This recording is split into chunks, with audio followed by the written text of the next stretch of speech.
Alhamdulillah,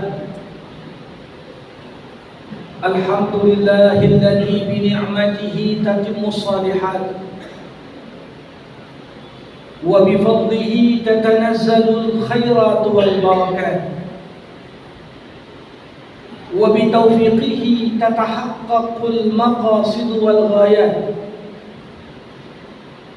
Ashhadu an la ilaha illallah wahdahu la syarika lah wa ashhadu anna sayyidana Muhammadan abduhu wa rasuluh arsalahu Allah bil huda wa dinil haqq liyudhhirahu 'ala ad-din kulli wa kafa billahi shahida. Ashhadu an la ilaha illallah wa ashhadu anna sayyidana Muhammadan abduhu wa rasuluh la nabiyya ba'da. Allahumma salli wa sallim wa barik ala sayyidina Muhammad wa ala alihi wa sahbihi wa man sara ala nahjihi ila yaumiddin. Amma ba'du, fa ya ibadallah, ittaqullah faqad fazal muttaqun. Yaqulu Allah tabaraka wa ta'ala fi muhkami kitabih, ya ayyuhalladzina amanu taqullaha haqqa tuqatih wa la tamutunna illa wa antum muslimun. Ma'asyiral mu'minin, sidang Jumat rahimakumullah. Tatkala Rasulullah Muhammad sallallahu alaihi wasallam diutus sebagai nabi dan rasul, maka salah satu objek dan sasaran penting yang Rasulullah Muhammad sallallahu alaihi wasallam tekankan dakwahnya, pentingnya memelihara akal manusia, dan bagaimana akal merupakan salah satu jalan penting untuk menghantarkan kita semakin bertakwa kepada Allah. Hal ini bisa kita lihat dari bagaimana maqasidus syariah, tujuan syariat Islam, menempatkan bahwasanya salah satu yang perlu dijaga, dipelihara, bahkan dikembangkan bagi setiap muslim adalah akalnya. Ini tidaklah mengherankan, karena sudah ada dulu para ulama mengatakan al-aqlu manatut taklif. Akal itulah yang menjadi landasan dan fondasi adanya pembebanan hukum pada diri setiap manusia. La dina liman aqlalah. Tidak ada kewajiban beragama bagi orang yang tak berakal. Maka bisa kita pahami dengan jelas bagaimana salah satu cara menjauhkan manusia dari Allah, menjauhkan manusia dari agama, salah satunya adalah dengan merusak cara berpikirnya. Jamaah sidang Jumat rahimakumullah, tidak dapat terbayangkan lahirnya satu perbuatan kecuali perbuatan itu diawali dari pemikiran. Tatkala seorang berkorupsi, mengambil yang bukan haknya, sesungguhnya tindakan pidana korupsi yang dilakukan diawali dari cara berpikir yang tidak tepat. Ketika dia menganggap uang yang kuambil ini kan uang masyarakat, aku pun bagian dari masyarakat. Ketika dia membayangkan kalau nanti sebagian aku berikan juga kepada masyarakat, apa masalahnya? Lewat cara berpikir yang salah, lahirlah banyak perbuatan yang melanggar. Di masa Rasulullah Muhammad sallallahu alaihi wasallam, hidup. Dalam sebuah riwayat digambarkan bagaimana seorang pemuda datang kepada Nabi menyampaikan hajat dan hasratnya. Ya Rasulullah, izan li bizina. Wahai Rasulullah, tolong kau izinkan aku berzina. Mungkin ketika ada orang yang menghadap kita semua menyampaikan apa yang jadi hajatnya, dia katakan, aku pengen berzina. Belum tentu semua orang dapat mengambil sikap yang tepat menyikapi masalah seperti ini. Tapi bagaimana respon Rasulullah ketika Nabi mencoba mengajak pemuda yang terkesan kehilangan arah, rusak cara berpikirnya? Dia menganggap zina itu sesuatu seperti pembatasan pada kebebasan yang dimiliki tiap orang. Maka Nabi dengan tenang, Nabi dengan begitu sabar melayani, berdialog dengan pemuda tadi. Seraya berkata, atuhibbuhu li ummi. Kalau kau punya mak, ada orang berzina dengan makmu, apa kau terima?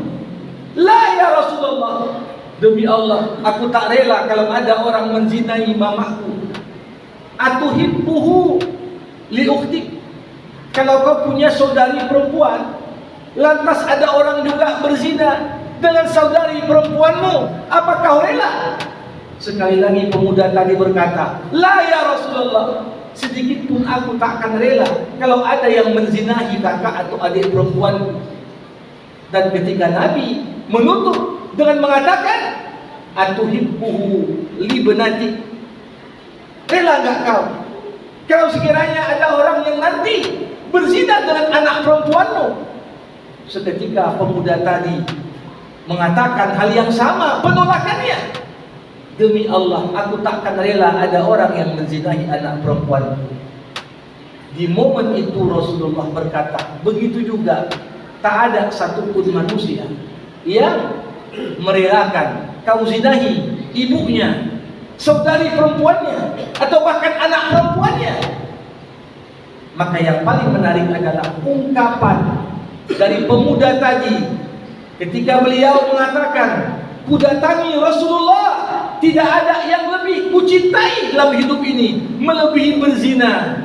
Kutinggalkan Rasulullah, tidak ada yang lebih kubenci dalam hidup ini melebihi zina. Jamaah rahimakumullah, beragam penyakit sosial di masa saat ini muncul di tengah kita. Angka mereka yang terjerat dengan judi online lebih dari 4 juta. Orang-orang yang terkena pergaulan bebas, yang bahkan melakukan hubungan badan di luar nikah. Tidak ada angka yang pasti, namun data-data menunjukkan jumlah yang cukup signifikan. Pertanyaannya, apa yang salah? Kembali lagi, ketika kita kembali kepada konsep yang dibawa Islam, tidak ada satupun perbuatan yang melanggar, kecuali perbuatan melanggar itu disebabkan oleh 2 faktor yang paling dominan.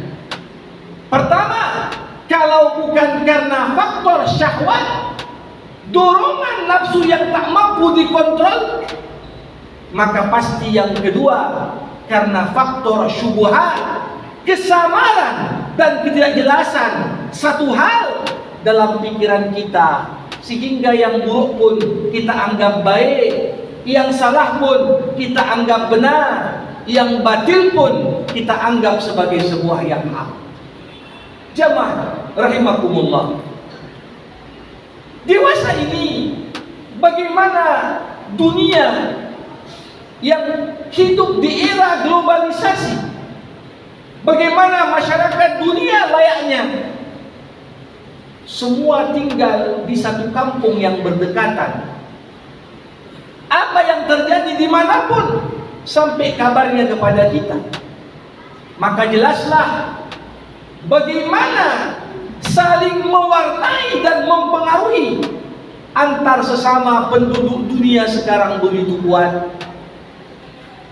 Cuma pertanyaannya, apakah kita sebagai umat Islam dengan ketahanan pemikiran yang benar yang kita miliki mampu mewarnai cara pandang dunia, atau sebaliknya kita umat Islam karena kelemahan dalam kualitas SDM justru menjadi sasaran empuk untuk terus diwarnai oleh beragam corak pemikiran yang justru semakin menjauhkan kita dari ajaran agama kita.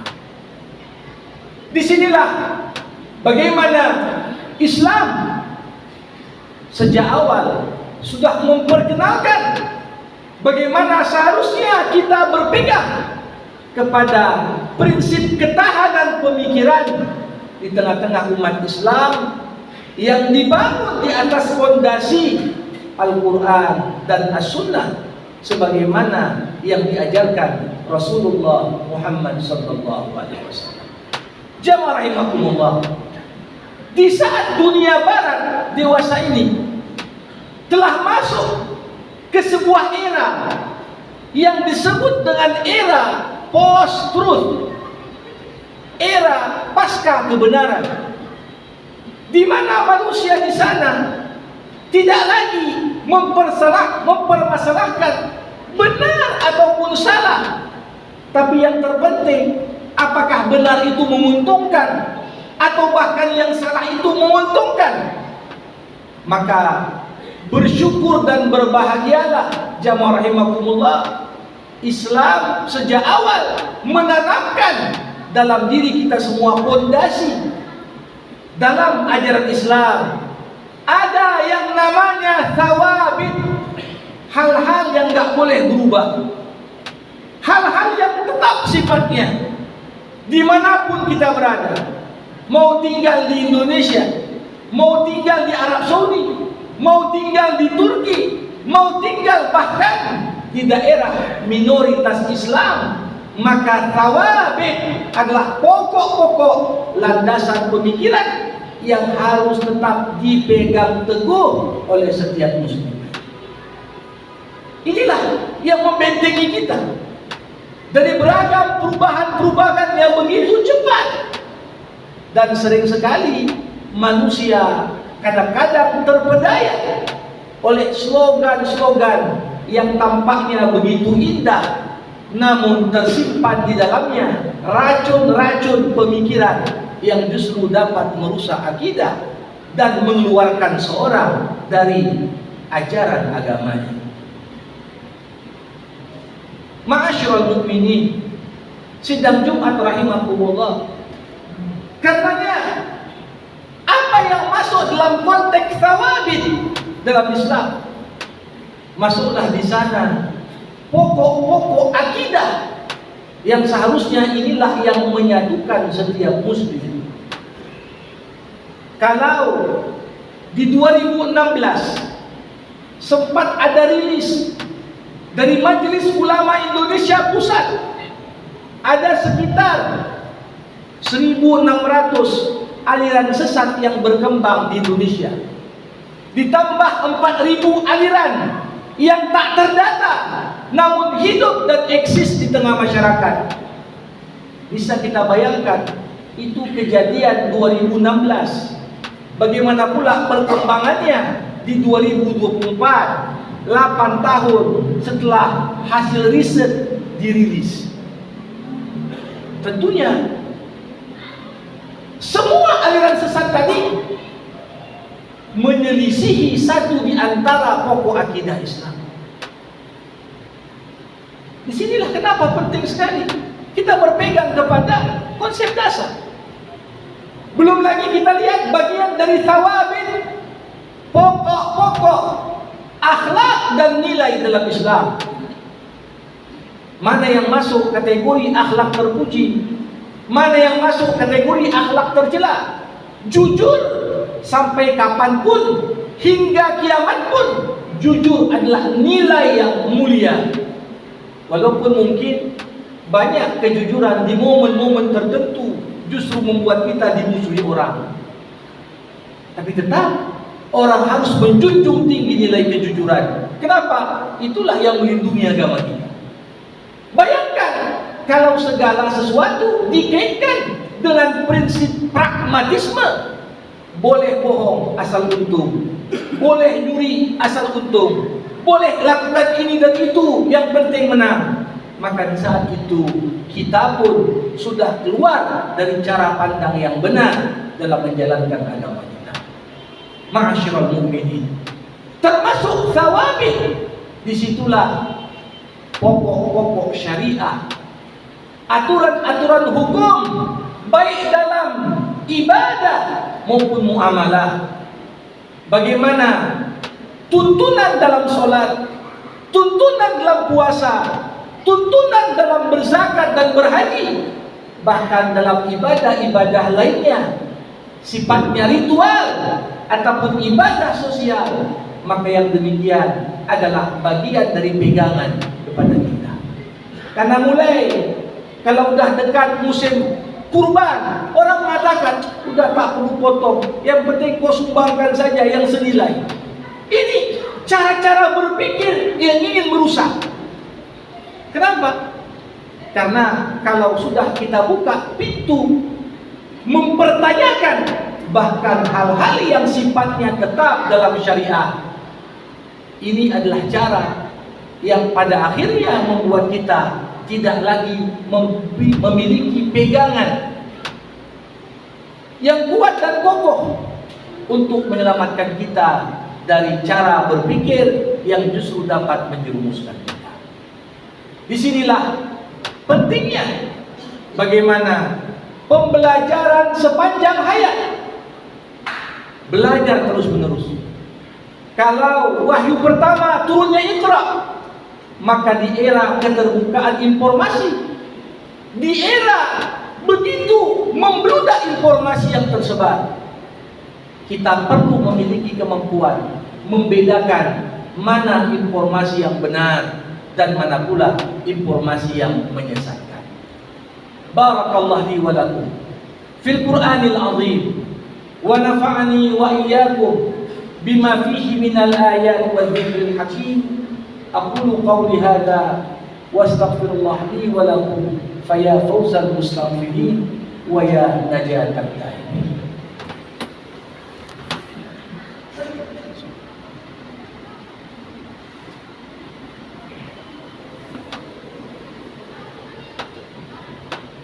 Alhamdulillah, alhamdulillahilladzi rafa'a qadra ibadihi biqadri tadhiyati fi sabilihi.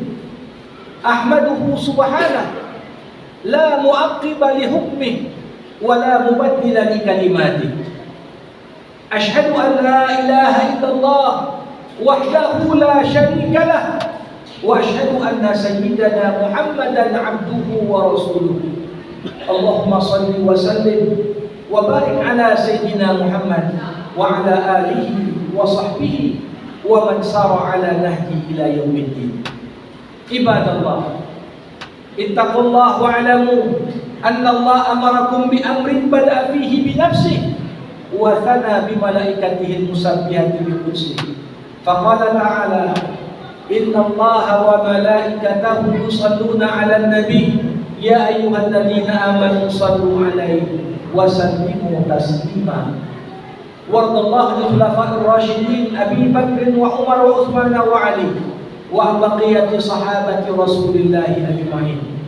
Allahumma ighfir lil muslimina wal muslimat wal mu'minina wal mu'minat al ahya'i minhum wal amwat innaka sami'un qaribun mujibud da'awat.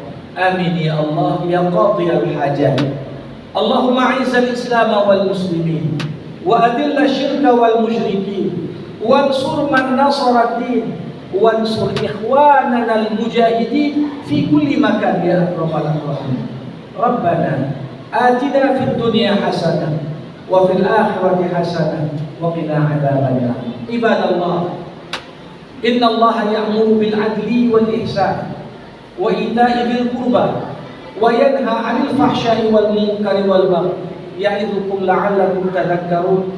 fazkurullahal azim yazkurkum washkuruhu ala ni'amihi yazidkum was'aluhu min fadlihi yu'tikum waladzikrullahi akbar wallahu ya'lamu ma tasna'un aqimis shalah.